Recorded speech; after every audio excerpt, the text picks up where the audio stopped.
Coach Dave Academy lap guide from myself, Kieran Harrison. This week I'm in the Porsche Cayman GT4 at Road Atlanta for week 2 of the GT4 challenge in iRacing. So without further ado, let's get started.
Okay, so that was a full speed lap around Road Atlanta in the GT4 Porsche. I'm now going to drive slowly around the track and point out all the braking points, references, curbs, and things that you want to look out for during a flying lap.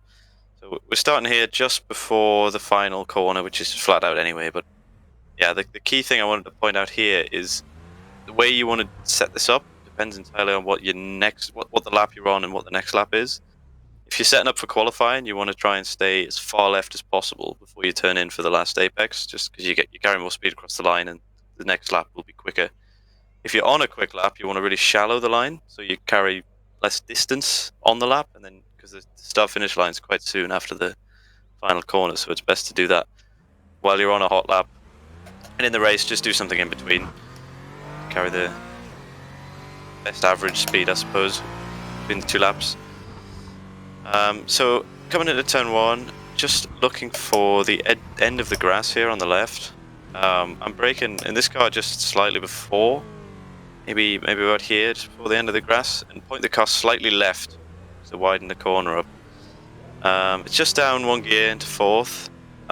You have to be really gentle on the brakes to make sure to understeer. You can watch out for the yellow lights on the dash as always with this car. And basically, as soon as you get to the apex on this curb here, you can just go flat out. It's got enough traction grip to pull you around the corner fine, just going flat out.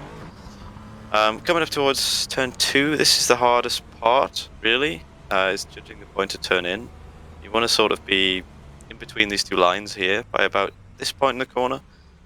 The two lines, just you see the road's divided into 3, just somewhere in the middle. And I just do like a small lift to maybe 80% as I turn into the left. And what you're aiming for is the curb that's over the crest, just there on the left. And I'm hitting the brakes just as I'm getting up to that curb, quickly going down 2 gears. You try and stay on the curb the whole time you're braking, and then you quickly flick into the right towards this apex curb, which you can take quite a lot of, maybe half the car over it, and you should to open up the next corner. The following left is flat out if you get the line right, but the more important thing than going flat out is to make sure you exit and hug the left side to open up the next ride.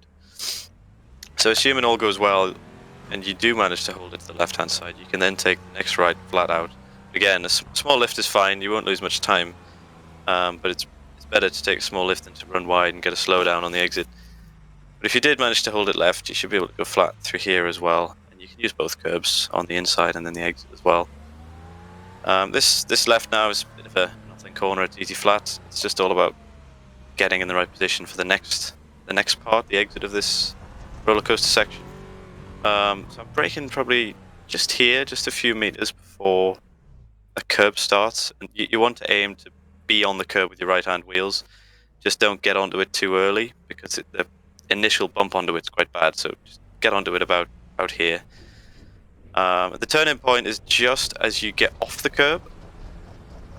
As you can see now, you want to turn in and aim to take probably half the car on this curb as well. Don't take too much because it'll bounce you out wide. There isn't really an off track on the inside, but it will bounce you too wide anyway. And then again, you can just get really hard on the power here in third gear, and it does grip quite well.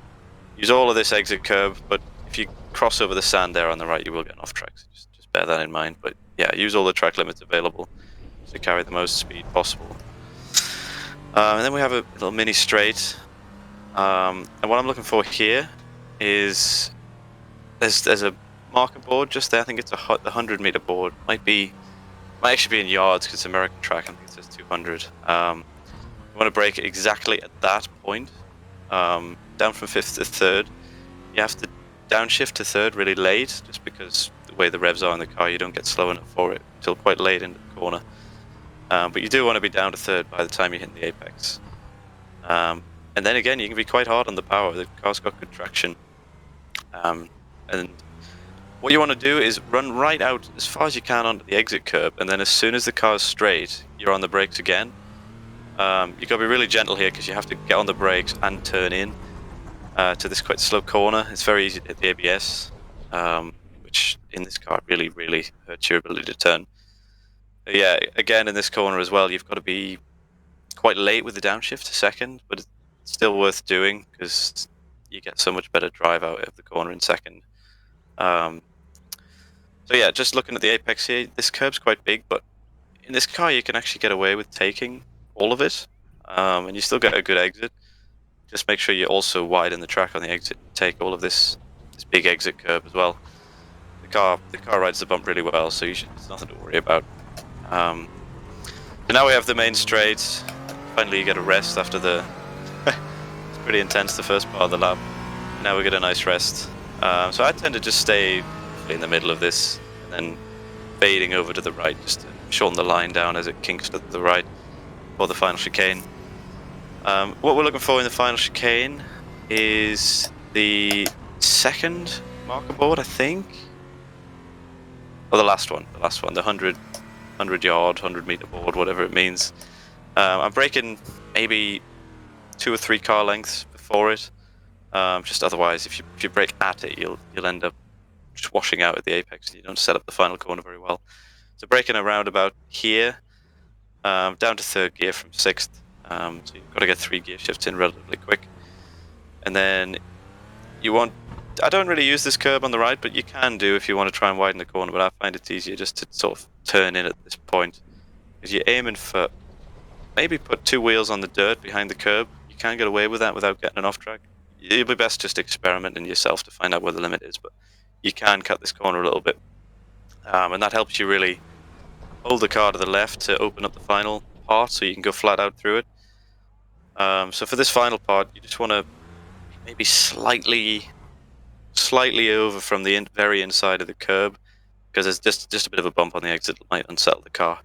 But if you get the line right, you can go reasonably easy flat out of here. And then as I mentioned at the start, depending on whether you're on a lap in a race or about to start a lap, you can vary the line down towards the final corner, just depending on whether you want to carry more speed or less speed onto the straight. But yeah, this curb you can take, you don't have to take it, it doesn't really make a difference, it's an easy flat corner. But yeah, there we are. That's a full lap of Road Atlanta. So that was it. That was another lap guide for myself in the Porsche GT4, this time at Road Atlanta. I hope you found it useful, especially because this track is kind of difficult to get used to, at least at first, just with all the bumps and curbs and things. But the main thing to take away, as always with these cars, is you've just really got to be careful on the ABS when you're braking. Try and avoid the yellow lights flashing up on the dash. That means you're hitting the ABS and it really slows the car down. You can't really turn the car while you're hitting the ABS. So if you try to stay out of that, I'm sure you'll be fine.